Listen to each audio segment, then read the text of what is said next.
stories that intrigue us most from our past are often the bloodiest and most horrific. Names like Vlad the Impaler, Richard III and Attila the Hun have an almost mythical status. And we remain fascinated by the dark deeds of Roman emperors and rampaging Vikings. But it's easy to forget that these people and their victims were real. And that the facts are usually more complicated than the bloody tale. I'm Joe Crowley, journalist and investigator.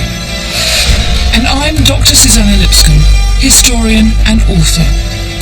Together, we're going to discover the secret stories behind history's most infamous characters and events. Looking again at history's crime scenes. So this is it, this is case closed. Hunting down evidence. Wow, so look at these. So these are the proof. And coming to some very surprising conclusions. Think you know history's bloodiest tales? Time to think again.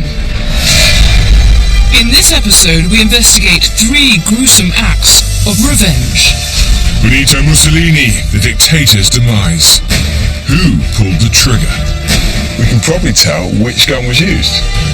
James Hines, celebrity highwayman, was his horrific execution prompted by a personal vendetta? When he had a chance to escape, he took it. And Napoleon Bonaparte cheats death to wage his own war on terror. He's supposed to have said, "We must have vengeance like a thunderbolt."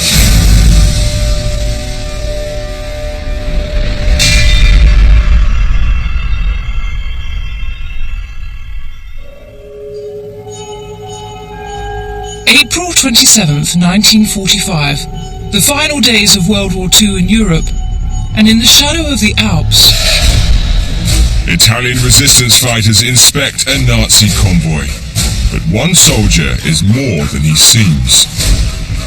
As they remove his disguise, they suddenly realize who they've captured.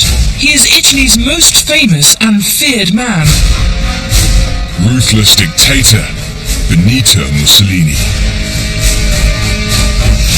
2 days later, Mussolini's dead body appears in the Milanese piazza.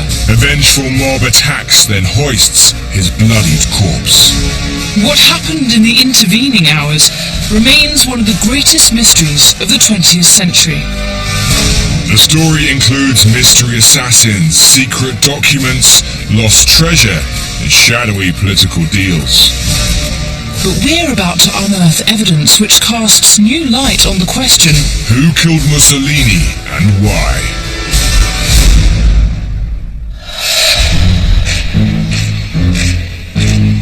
For almost 21 years, Benito Mussolini ruled Italy with an iron fist. Benito Mussolini, inventor of fascism. He brutally crushed opposition. During the war, Italy fought alongside Hitler's Nazis. But when defeat to the Allies seemed inevitable, Mussolini made a break for the Swiss border. He never reached his destination. But the mystery that's provoked decades of debate is just how Mussolini met his death, and crucially, who pulled the trigger. In order to answer that question, I'm going to have to wind the clock back 48 hours and retrace Mussolini's final journey. We know that Mussolini and his entourage had joined a convoy of Nazis retreating north along the west bank of Lake Como. He was fleeing from the Allies, but was captured by Italian resistance fighters in the town of Dongo. Hello, you must be Anne. Where I've arranged to meet Professor Anne Wingenter. They had set up a roadblock to try to catch fascists that were attempting to flee the country. So this convoy was stopped to be searched to make sure that amongst these retreating Germans there were no Italians. The resistance, also known as partisans, must have felt they'd hit the jackpot. They'd captured the hated dictator. But it's possible they made another intriguing find at the same time. I've heard there's a legend about the so-called Dongo treasure. We know that Mussolini was traveling with cash, with gold, and with documents, many of which disappears after the war. This was turning into an amazing day's work for the resistance. They'd also captured 16 members of Mussolini's entourage, including his mistress, Clara Petacci. Amid the chaos, Mussolini and Petacci were separated from the others and driven away. The Allies were approaching and expecting to take custody, but the resistance wanted to be the masters of Mussolini's fate. Historians agree the couple were held overnight at this house, the Casa de Maria. What happened next isn't nearly so clear-cut. The official version, the one that I believe, is that 3 partisans, led by a man identified only as Colonel Valerio, came and took Mussolini and Clara Petacci from the Casa de Maria, brought them here and executed them, more or less where we're standing.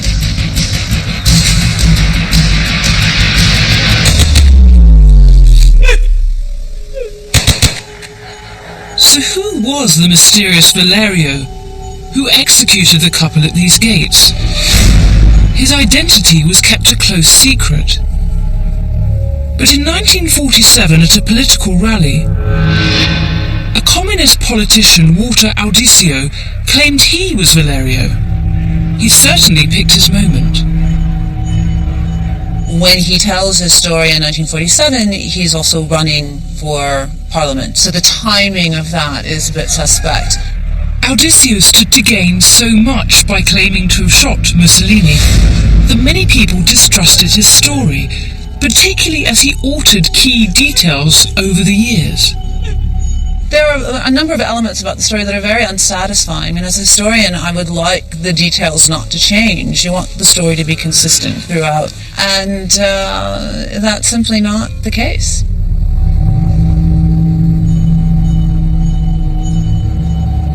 We know what happened to Mussolini's associates. They were actually executed here. This railing still bears the bullet holes that tell the story. But when it comes to Mussolini's death, it's the story itself that's riddled with holes. And what's aroused my curiosity is this fabled treasure. Could it be the key to understanding Mussolini's death?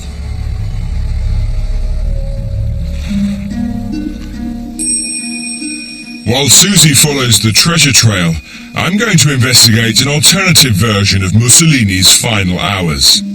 Speculation about his death is a national obsession in Italy, but if Audicio didn't pull the trigger, then who did?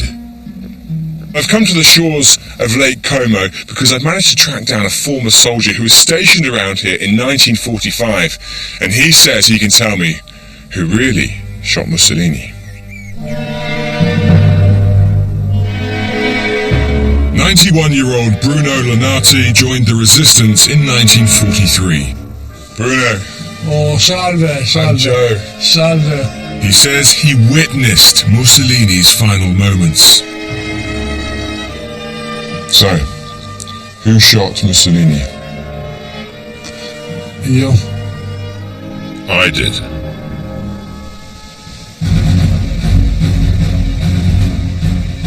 Bruno kept this astonishing claim to himself for nearly 50 years. If it's true, why didn't he say anything at the time? Oh, why? It would have been big trouble if I had said back in 1945 that I had killed Mussolini.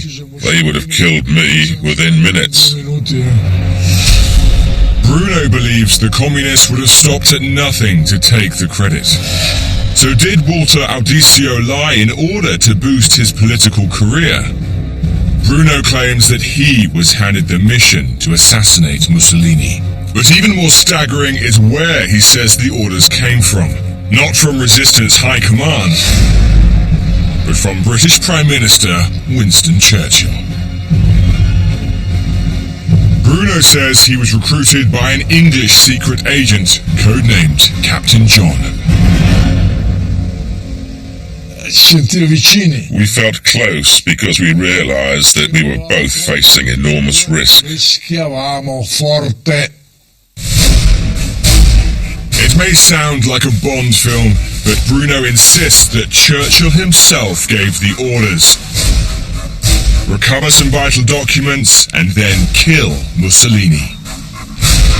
He says the pair broke into the Casa di Maria, overpowering guards to come face to face with the dictator and his mistress. She asked me, is it the end for us then? I told her, no, it is not the end. I lied. Bruno led the pair outside. He wants to show me where he says he executed his orders. So in that moment then, you've stopped and Mussolini is here. So he's here and then you're just here. And that's it. Bruno says he shot Mussolini with a British Sten gun. Then Captain John shot Petacci. You're saying the Italian dictator Mussolini fell and lost his life here? When you're at war, your death, my life. Bruno's story is almost unbelievable, and he's had to get used to being called a liar. He says they never found the documents Churchill wanted, yet he remains defiant about the lack of evidence. I believe that the British Secret Service and the government are aware of the facts.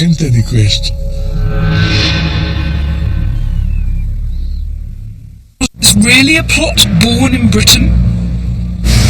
Joe thinks Bruno is credible, but I want to see some proof. So I've come to the Imperial War Museum in Duxford, and I get the feeling that my treasure hunt is about to take a new direction. According to Bruno, Churchill ordered his assassins to recover some documents from Mussolini. What could they be? What could they contain that made them worth killing for? And if they were so very important, could they be the treasure? We know that Mussolini was travelling with documents, and that when they were seized by his captors in Dongo, he warned they were of great historical importance. I'm meeting with journalist Guy Waters, who can hopefully shed some light on what these documents were.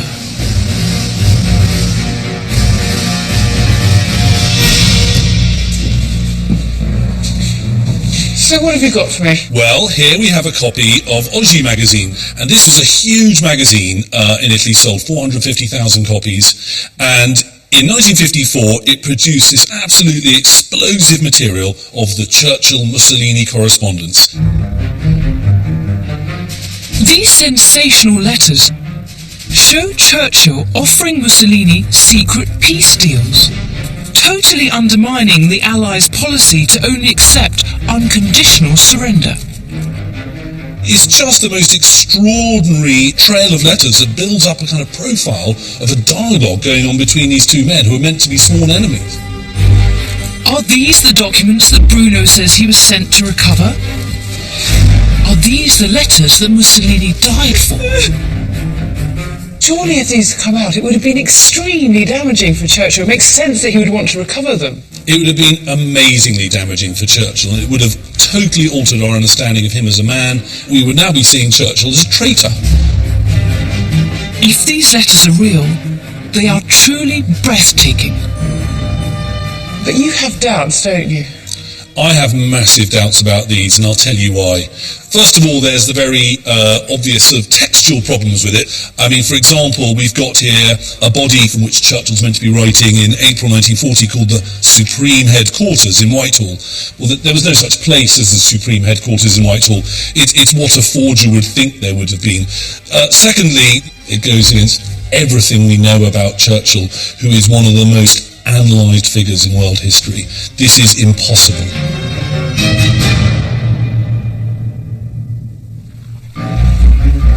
In 1959, the Oggi letters were declared forgeries by an Italian court.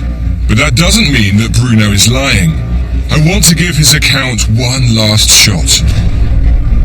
The official version of history says Walter Audicio shot Mussolini with a French-made submachine gun. But Bruno is adamant that he shot Mussolini with a British Sten gun. Crucially, they fire different caliber bullets, so I wonder if modern forensics can provide the evidence that Bruno's story badly needs. I've come to a secret facility to meet one of the world's leading ballistics experts, Philip Boyce. This is the 9mm cartridge, and this is the 7.65mm cartridge. To the eye, not a huge difference, but what does that mean to you then? In real terms, the 9mm is approximately twice as powerful. These guns are now museum pieces and can't be fired. But Philip assures me that it's the bullet caliber that matters. So, using equivalent guns, he's going to demonstrate the crucial differences. Okay, so this is the Odisseo gun, or replicating the Odisseo gun. Well, let's give it a go, shall we? The pigskin on the mannequin behaves exactly like human skin, so we should be able to get a like-for-like comparison. Next up, a 9mm Glock pistol, the same caliber as Bruno's Sten. That really has a kick to it. The 9mm gun is much more powerful, and to experts the holes are clearly different. So, this translated copy of the autopsy should hold the key to who shot Mussolini. Philip has studied it, but he's got some bad news. Unfortunately, none of the wounds seem to have been actually measured. You're kidding. I'm not. So frustrating. The one thing that could have told us whether it was Odisseo's gun or whether it was Bruno's gun, it's just not there. It isn't there, no. Infuriatingly, the autopsy was rushed and they didn't do the basics. Is there anything here that can give us a clue as to whether, Bruno's story is true? Yes, it does mention that in total there was 7 entry wounds. Right. All of which penetrated, and there was 7 exit wounds. Really, from my ballistic experience, if he had been shot with a 7.65mm caliber, I wouldn't expect for all 7 bullets to actually have went right through his body. With the 9mm, I wouldn't be surprised if it all made it through. You're often in court giving evidence.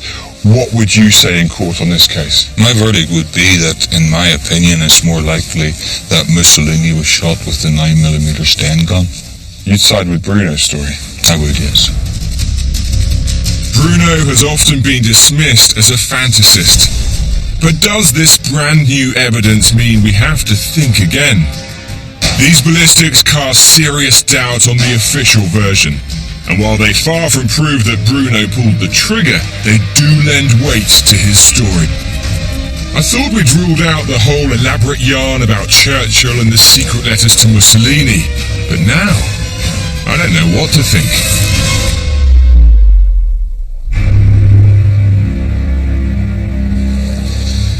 It's hard to imagine that we'll ever know for sure who shot Benito Mussolini. But after all our investigations, I have received this postcard from Susie. Beautiful view. Do you think the artist found what they were looking for? Well, the view is clearly Lake Como in the summertime. The date, 1945, and the artist, one Winston Churchill. Of all the places after the war for him to come on holiday, he chose here. Surely he wasn't looking for those letters, was he?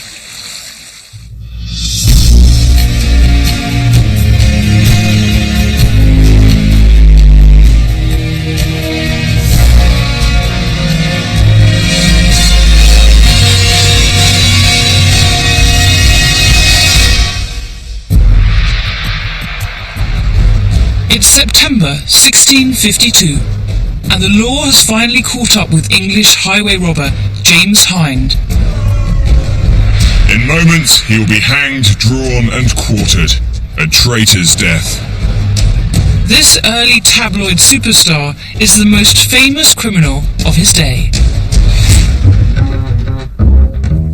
But robbery, no matter how audacious, is not treason.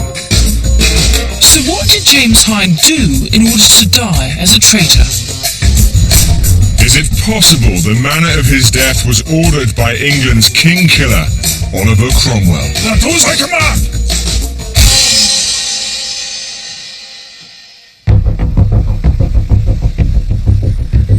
James Hind lived in turbulent times. He was in his mid-20s when civil war tore England apart. Parliamentary Roundheads and Royalist Cavaliers fought a series of bloody battles. King Charles I was executed, yet war rumbled on. But the Civil War period also saw the birth of the modern English newspaper, and James Hind's outrageous crimes made him a tabloid celebrity. So how is it then that James Hind died a traitor's death? Well, I want to find out more about his crimes, just in case that helps solve this puzzle. The punishment for prolific highwaymen was to be hanged like a common thief. To get the scoop on what made Hind so special, I've arranged to meet Professor James Sharp at this printing press. So what are they saying about Hind? Well, he's portrayed as a sort of Robin Hood figure. He robs the rich rather than the poor. He uses violence very sparingly. And the peculiar twist on him is that he robs parliamentarians rather than royalists. He is seen as a royalist highwayman. So newspapers presented Hind as a glamorous, politicised criminal, who instead of yelling "stand and deliver" or "your money or your life," was more likely to demand king or parliament. So his robberies have a partisan edge to them, do they? Yes, according to some of the stories about him, he would actually ask his intended victims if they were parliamentarian or royalist, and rob them if they were parliamentarians, and leave them alone if they were royalist. And he's meant to have robbed some quite high-profile parliamentarians. The public must have lapped up these stories. A criminal avenging the death of a king by humiliating those responsible. So it seems Hind was more than just a common thief. He was something of a celebrity, a tabloid darling for the Cavalier cause. But I do have two problems with that. First of all, as we all know, you can't believe everything you read in the newspapers. And secondly, even if it was all true, it doesn't really add up to treason. There has to be more to why Hind died as a traitor. And I've managed to find one story, printed after his death, which could explain everything. It suggests that he made a personal enemy of the most famous parliamentarian of all time, Oliver Cromwell. As a key figure in the Civil War, Cromwell was enormously powerful. He'd go on to become Lord Protector of England. But legend has it that ever since one fateful encounter, he'd held a personal grudge against James Hind. The story goes that one day Oliver Cromwell was travelling between London and his house near Cambridge, but even for the most important man in England, the open road was full of perils. For lying in wait was none other than the great royalist avenger James Hind. He planned to ambush Cromwell and capture his greatest prize yet.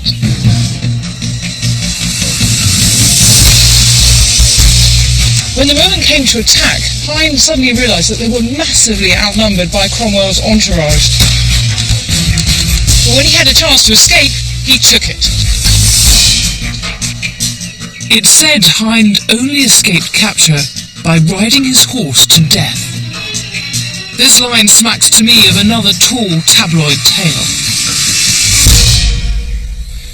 This version of events would explain a thing or two, but I'm wondering just how much it can be trusted. If this story is true, then was Hind's execution Cromwell's revenge? On Powick Bridge, where the civil war that made Cromwell began and ended, I've arranged to meet Dr. Alan Marshall. Hi, how do you do? Very nice to meet you. He believes this story is folklore fantasy.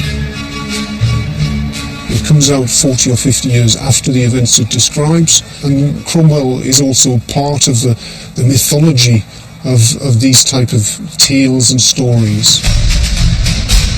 Do you think there's any reason to suspect that Cromwell might have had a grudge against Hind? There are other elements to the story of Hind and Cromwell which may be more suggestive. I mean, for example, Cromwell was the military commander, and here at Worcester fights the last battle of the Civil War with great success. Hind, however, was on the other side. On this spot in 1651, the exiled King Charles II tried and failed to seize back his throne. According to Allen, Hind fought alongside him, so he was more than a common thief, and actually when Hind was arrested, it was not for highway robbery, but for fighting alongside the king.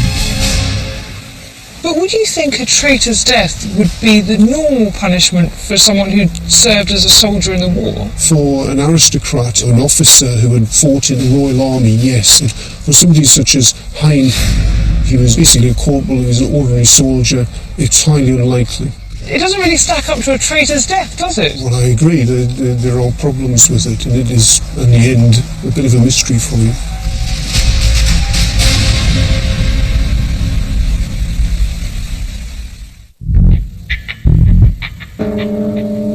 With all the tabloid hype surrounding James Hind, it's difficult to separate fact from fiction. We can be sure he was arrested in November 1651 for fighting with the Royalists at Worcester, but up until that point, all the world knew about him was newspaper gossip. So once captured, what did he have to say for himself? When word got out that the famous highwayman was behind bars, tabloid journalists wanted the inside story. Gentlemen, welcome. The articles they produced are the closest we'll get to an interview with Hind. They wanted to know what he thought of the stories written about him. Hind replied, "They were fictions, but some merry pranks and revels have I played. It was my constant custom to ask, who was he for? If he answered for the king, I gave him 20 shillings. But if he answered for the parliament, I left him as I found him." So although he plays down his crimes of robbery, Hind seems perfectly happy to tell the world that he's a royalist. So it's almost as though he doesn't realise the charge he's been brought forward on. If you were his lawyer at this point, you'd be saying, "Shut up, you were talking yourself into trouble." It's bewildering, but thankfully Professor Martin Bennett has arrived to offer some timely legal advice. There's a bit of confusion surrounding James Hind. What charges have they got him on? It's strange because the reported conversations of him in prison almost have him consciously talking himself into a charge of treason. He's told that he's not there because of robbery, he's there because of treason, and he does absolutely nothing to minimise that. In fact, he gives them almost chapter and verse about where he's been. Incredibly, it looks like Hind used his time with Charles II's army as an alibi to avoid allegations of highway robbery. It's suggested that he's committed a load of crimes in England since 1649, and he says, "No, I didn't, I wasn't here, I was being a royalist." Oh dear. Well, James Hind certainly doesn't sound like the sharpest tool in the box. The establishment would have read every word of his political grandstanding in the papers, but he just kept talking, and eventually talked himself onto the gallows.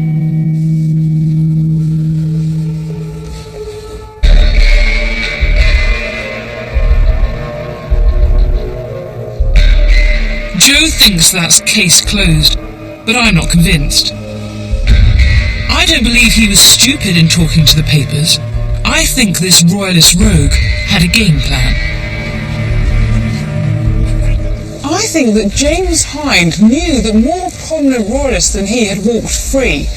I think he thought it was safer to risk justice as a royalist than as a highwayman. It was a gamble, and he staked his life on it. To find out why he lost the bet, I've returned to Worcester. where his luck first turned. Hind was arrested after the decisive battle here, unlike Charles II, who somehow evaded capture.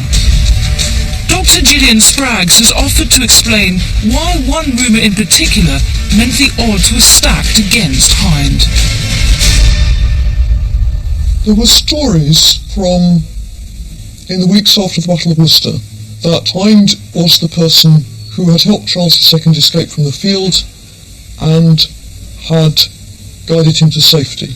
That's quite a large claim. It is quite a large claim. It was quite dangerous for Hind. So how did the establishment learn of these rumours? There were stories in the press. So they read it in the papers? That's what it amounted to, yes.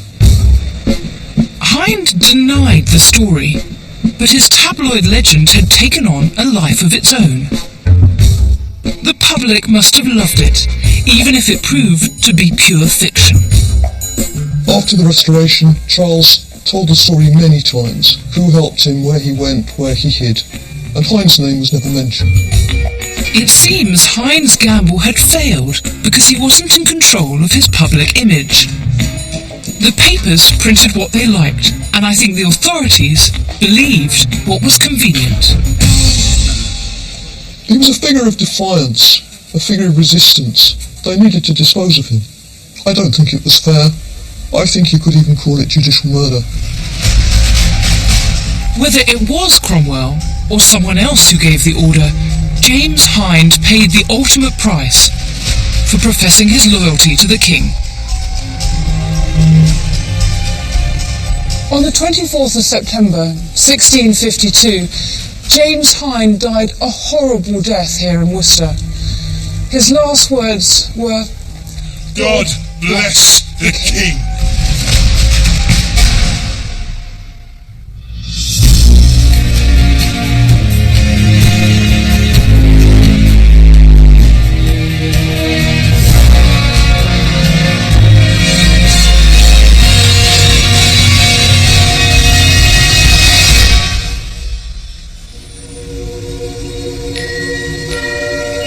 Paris, Christmas Eve, 1800.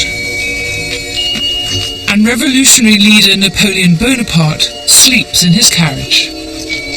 He passes a young girl holding a horse and cart, but moments later, the peace is shattered. A bomb explodes, killing and maiming dozens. But Napoleon narrowly escapes assassination. He immediately launches a terrorist investigation to track down the conspirators and exact bloody revenge. Few people in history made more enemies than Napoleon, but who among them would have dared to try and kill him?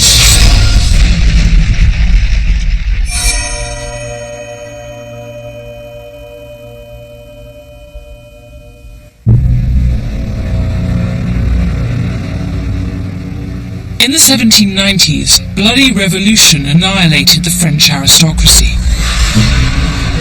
Radical insurgents known as the Jacobins unleashed the terror, sending thousands, including the king and his wife Marie Antoinette, to the guillotine.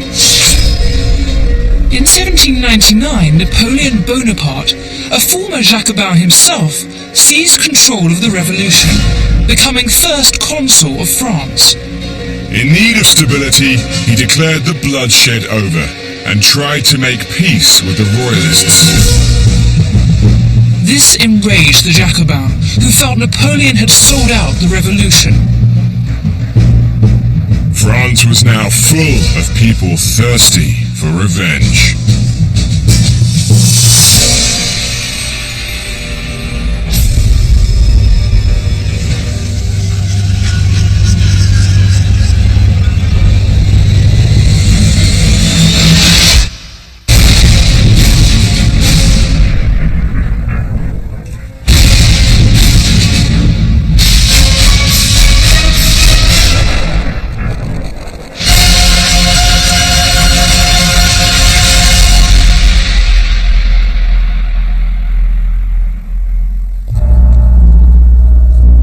Having seen the sheer violence of that, the flying shards, the pieces of wood and metal, I'm not surprised that some reports put the death toll as high as 20.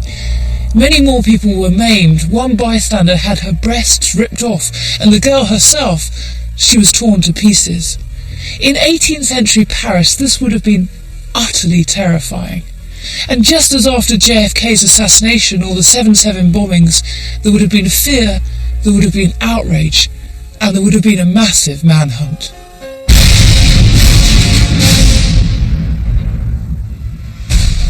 I want to find out about the investigation into what may have been one of the world's first vehicle bombs. Starting with that young girl holding the horse. Surely she couldn't be a suicide bomber. For answers, I've come to the prefecture archives in central Paris. Astonishingly, the case notes still exist 2 centuries on, and they've agreed to dig them out for me. Merci. These are all the police files, the original police files, 200 years old from the investigation. As you can see, there's rather a lot. I think I've got my work cut out for me. I never expected to find anything this detailed.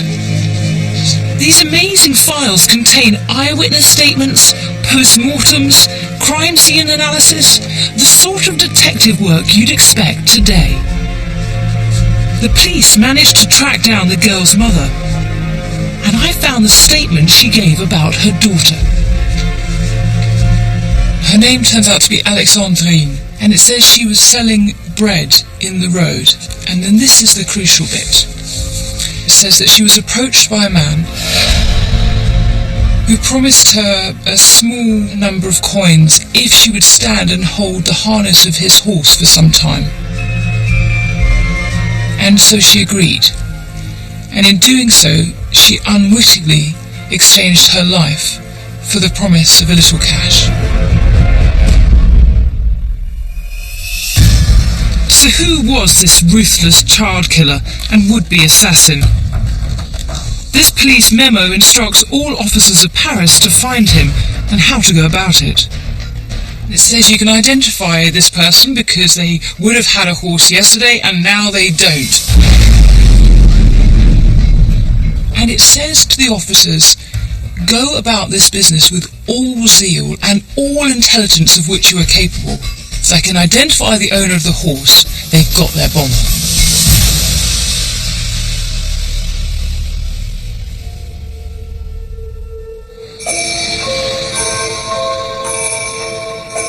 Police clearly believed this wasn't a suicide attack, and I'm pretty sure it was politically motivated. So who did Napoleon believe to be his most ruthless political enemies? It's time to round up some suspects. That Christmas Eve in 1800, Napoleon was on his way to the French premiere of Haydn's Creation. It was the hottest ticket in town, and he was the guest of honour.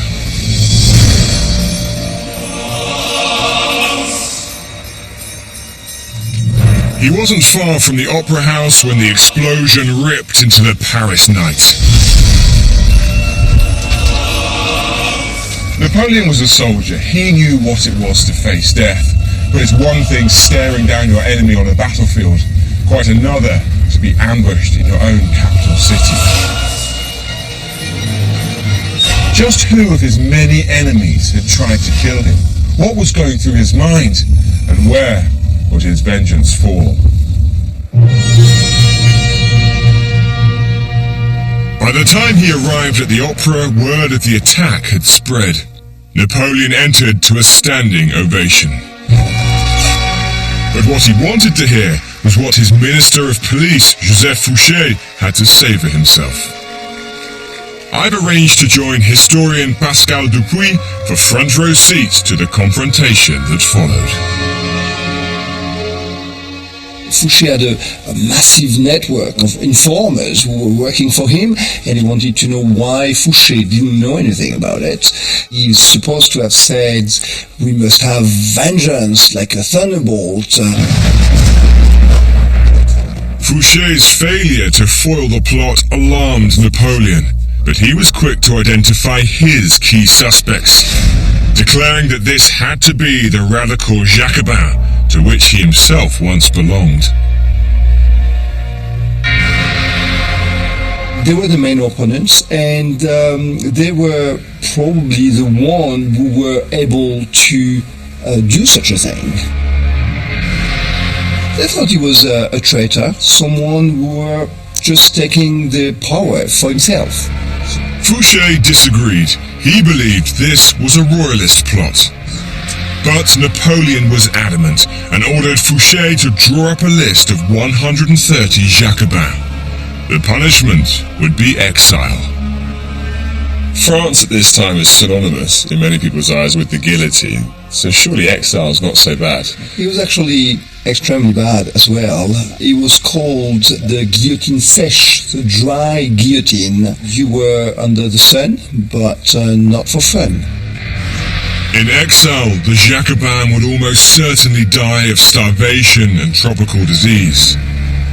But how could Napoleon be so sure? Why did he think the show was already over?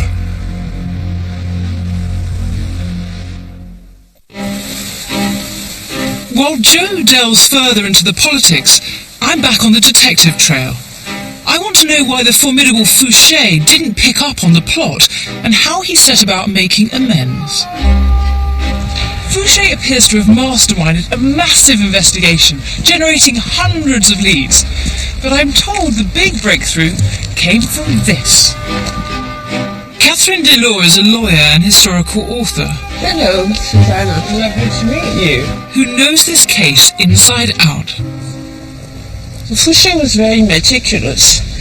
He knew that the shoe could be a very important clue, so he had all the blacksmiths in Paris rounded up, and one of them recognized what remained of the horse. The blacksmith named the horse's owner, and following a tip-off, they raided a Paris convent. The nuns had been sheltering the bomber. The manhunt was over. So who was the bomber? His name was François Carbon. And what do we know about him? He was a royalist. He was a royalist, so Fouché was right. Absolutely, Fouché was right. On the other hand, I have a little theory of mine about Fouché. The bomber, Carbon, gave up the names of his co-conspirators, including ringleader Joseph Lemonard. Supposedly, Fouché had known nothing about this terrorist plot beforehand, but while studying the case, Catherine has reached her own sensational conclusion. This is a report from the Ministry of Police to Fouché himself. It's dated 26 Brumaire, which is before the attack. And this report that Fouché obviously read spells out everything.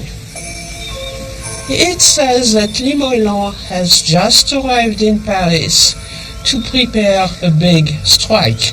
But this is extraordinary. Yes, Fouché knew that the attack was being prepared. This document is amazing. It was written more than a month before the attack, yet lists all the conspirators.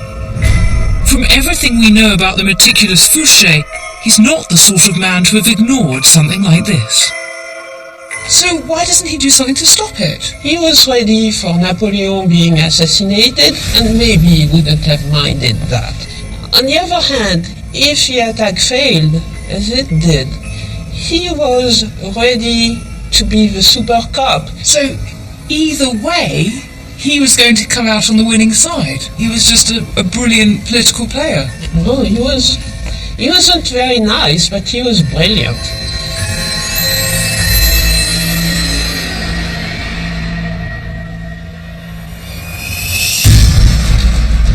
Napoleon had been adamant that the Jacobins had tried to kill him, but now Fouché had proven that theory wrong. I want to know what happened to the guilty royalists, but also what was in store for those who'd been falsely accused. The Hôtel de Ville was once Paris's Place de la Guillotine, where thousands of people lost their heads. It's where I've arranged to meet historian Peter Hicks, an expert on the reign of Napoleon. So the three actual conspirators are apprehended. What happens to them next? Well, Saint-Jean and Carbonel are executed here in this place, and Limoillon escapes and manages to emigrate to the United States. In April 1801, Francois Cabon and a co-conspirator paid for their treachery at the guillotine. But the ringleader, Limoillon, never returned to France. And what about, at this point, the Jacobins? Because presumably, justice has been done, it's been seen to be done, so they're off the hook, are they? No, the Jacobins aren't off the hook. In fact, I have a document to show you which shows you how much the Jacobins were not off the hook. After the attack, Napoleon ordered Fouché to compile a list of Jacobins for exile. And it's that very list that Peter wants to show me. This is the final document that shows you the list of all of the Jacobins who were sent to the Seychelles. They were sent out to die. There's no evidence for this. They're innocent of this crime, and yet they're still deported. Napoleon knew the royalists were responsible and not the Jacobins. So why did he go ahead and exile them anyway? He's a tremendously canny politician. He wants it to be the Jacobins, and this document shows that Napoleon has said, it's the Jacobins, and these are the guys who are going to be deported. So it's all about taking advantage of the right moment, and this is it for him. The attempt on his life is like a 9/11. He can do anything after that. Absolutely. This is an act of political power, and first of all, it makes his supporters feel good, and it also worries those who are in the extreme left, because they know that he means business. When I think about the way Napoleon fought his own war on terror, I've got very mixed feelings. He knowingly sent innocent men and women to their deaths, but I have to admit that I'm still impressed at how skillfully he turned this assassination attempt to his advantage. He was an opportunist, he was a strategist, and in just 4 years, he would be emperor.